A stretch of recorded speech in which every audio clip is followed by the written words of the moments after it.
there aren't a lot of stage productions of The Horse and His Boy. In fact, this is the only one that's been done in the United States that we're aware of. The only professional one, yep. Yeah. The Logos Theater, you may recall, they did the Prince Caspian production. They also did a Lion, the Witch, and the Wardrobe production, but that flew under the radar for us because everyone does Lion, the Witch, and the Wardrobe productions. I get a Google News alert on a Lion, the Witch, and the Wardrobe play like every other week. Yeah. NarniaWeb news poster problems. Yes. Yeah. So we had someone who went to the Prince Caspian production. That'd be you. Yeah. And you liked it. Oh, yes. It was amazing. It was actually a really good play. Like, it was a good Narnia adaptation, but it was also just really good theater.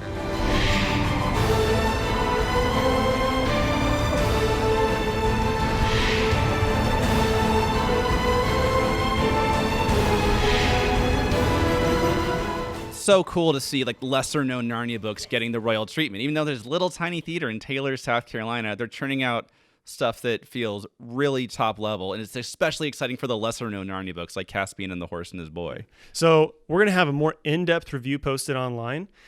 By you.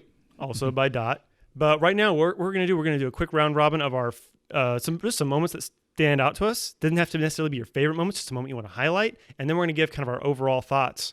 So Dot, why don't you go ahead? Oh, gosh. There were so many good moments. But one that really sticks out to me is when Lazerline and Aravis are in Tashban and they get up on the litter. And they had a spotlight in the litter. So every time they closed the curtains, it was dark on the rest of the stage, and they were all like walking slowly. But Aravis and Lazerline are going at a normal pace, so the focus was really on them. And then there was great bits of comedy where Lazerline opens it, and then suddenly all the lights and the noise and the people are back in, and then Aravis shuts it again, and it's silent. And just really good stage effects there. Really good comedic effect, really good. Using lighting for comedy. Yes, that was one of the greatest uses of effects on the stage during the production, I think. That's a great example of like the stage effects. I think an example of kind of character and story stuff and adaptation, a great decision they made. There's the scene where they're getting ready to go into Tashban, and Aravis, of course, has to dress up as a slave, which he's not thrilled about. And in the book, Bree is the one that tells her, try to slouch your shoulders more and pretend that you've been kicked and called names your whole life. In the play, interestingly, they gave that line to Shasta.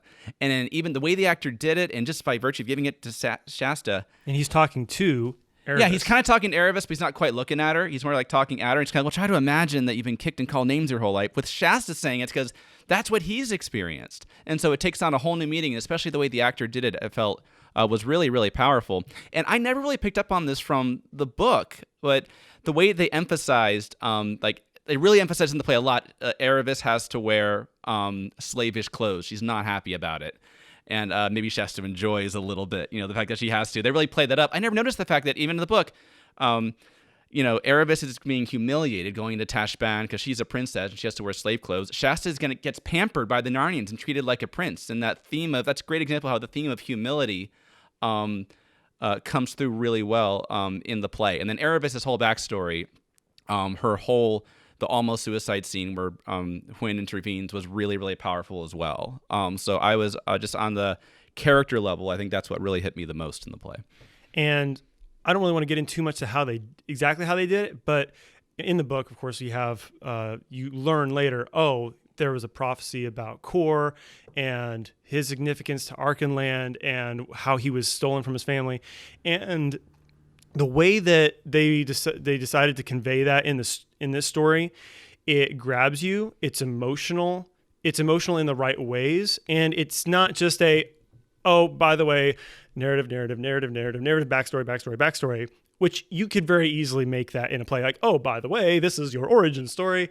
But the way they did it, it was very well done. It was gripping, and it had me emotionally, and I was completely invested in the story. And you made a good point that the emotional stakes were higher because of how they did it. And I thought it was was just great. I thought it was fantastic. I loved how they did it. That is very different from the book, of course. It is done differently. All the things that it is done differently. All the things they kind of find out at the end about, they were twins and how Shasta was kidnapped and all that. That's given to you in the first scene. So as an audience, we kind of know all that, and it's more about waiting for Shasta. When is Shasta going to figure it out? Than it is about the mystery of what happened.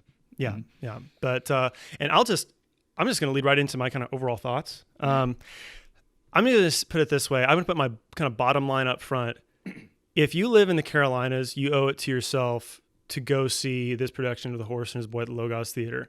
If you can make the trip, we had people fly in from a lot. Some people drove over the world. Yeah, whatever it is, whatever your situation is, if you can make the trip it's a relatively inexpensive production to go see, then you owe it to yourself. If you are a fan of theater or the Chronicles of Narnia, and you're probably a fan of the Chronicles of Narnia if you're watching this podcast, but you need to go see it.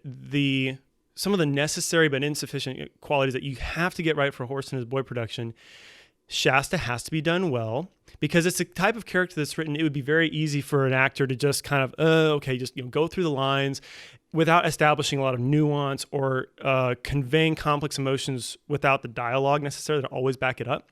This actor did a fantastic job of that. He carried the story as Shasta, and that was essential. Also, I cannot emphasize enough the way that the horses were done as they're puppets. The way they were done, it was great. I have to give a lot of credit. Plus. Yes. I have to give a lot of credit to Justin Swain. He was a performer on Brie, as well as he was one of the key designers. A lot of people went into work on these puppets, but he did a lot of work on these. So did Joe Hainsworth. He helped with the horse. He did a lot of the sets. The production value on this was really top notch. It is a community theater, so you kind of go in thinking, okay, it's a community theater. It's not Broadway. I have to adjust my expectations, but they really push themselves into their own category. Is it perfect? By all means, no. There's some points, like even we talked about the script, but it occurred to me this morning, I thought, even with the adaptation, we've seen stuff in adaptations that are bad. There's some points in the adaptations, only the second half, some points are clumsy, but I don't think of anything as bad even. Absolutely. A lot of points in the adaptation are very good. And, some things, like if you had a $5 million budget, some things would change if you were to do this production with a $5 million budget. But it'd be the icing on the cake. Yeah. Yeah, but I hope, like, for example, I hope the way they did Brie and Win, the horses, that would not change. I hope not it wouldn't. one bit. It's so well done, and I'll just say I rode horses for years. I've worked with horses. They move the way horses move. They really do. The puppetry is that good, and it's only going to get better. We saw it opening night with all of the stuff that comes with a regular opening night with any production, even Broadway productions, and I thought this was very good. I could go over in detail later, but positives, negatives, but overall it was very good, and there are points of genius in how this was done. How about you, Dot? I liked it. I liked it a lot. I do think there were some clumsy bits, like script and pacing wise. I think we got to nitpick. We're NarniaWebbers. Yes, I can definitely see how there's room for some polishing, but overall, it is a very good play. It is Narnia. There's just so many good moments that stick out to me. The puppets are just. There's nothing to say wrong about the puppets. And I can just say that we the reason we're nitpicking and also giving this high praise is because this production quality with the actors, the sets, they establish themselves that they can take it. Yes. This can take the nitpicking. It's good enough. You can take the nitpicking and we'll still say, hey, we could give you all the negatives and nitpicking. Go see it, hands down. Yes. It's that good. It's really great, but it's also, imagine the potential too. Yes, If they could get some more funds and more resources. They are going to do at least one more run. So I'm really looking forward to trying to see them polishing it up a bit. Like how much can they improve? Because it's amazing, but you can see the potential for even more. And that's really exciting. Yeah. What it comes down to for me is obviously we're NarniaWebbers. We can nitpick anything to death, whether you ask us to or not. Yes. But when I say, what's The Horse and His Boy about? The themes of unbelonging, the themes of Shasta having this sixth sense of I was made for something greater than this.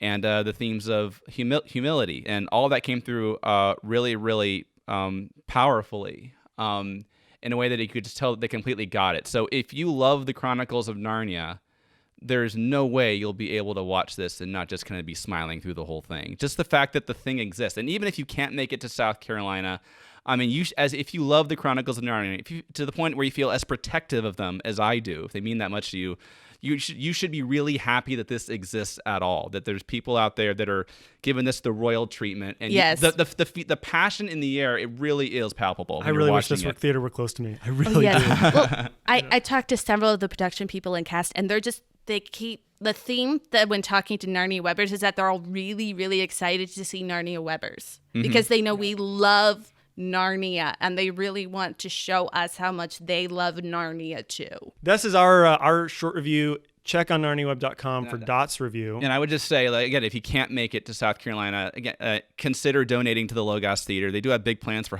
trying to do the rest of the books. And if you love Narnia and feel like I do, that the world needs these books right now, that this is something you should seriously. They did not pay us, by the way. This is No, they did not. We paid to come here. Okay. Yes. I got up at 2:15 a.m. 02:15 yesterday morning to get up in time to fly here, and I'm happy. Consider supporting and donating to this, even if you can't make it to South Carolina. As a fan of Narnia, I'm really happy that this is out there right now.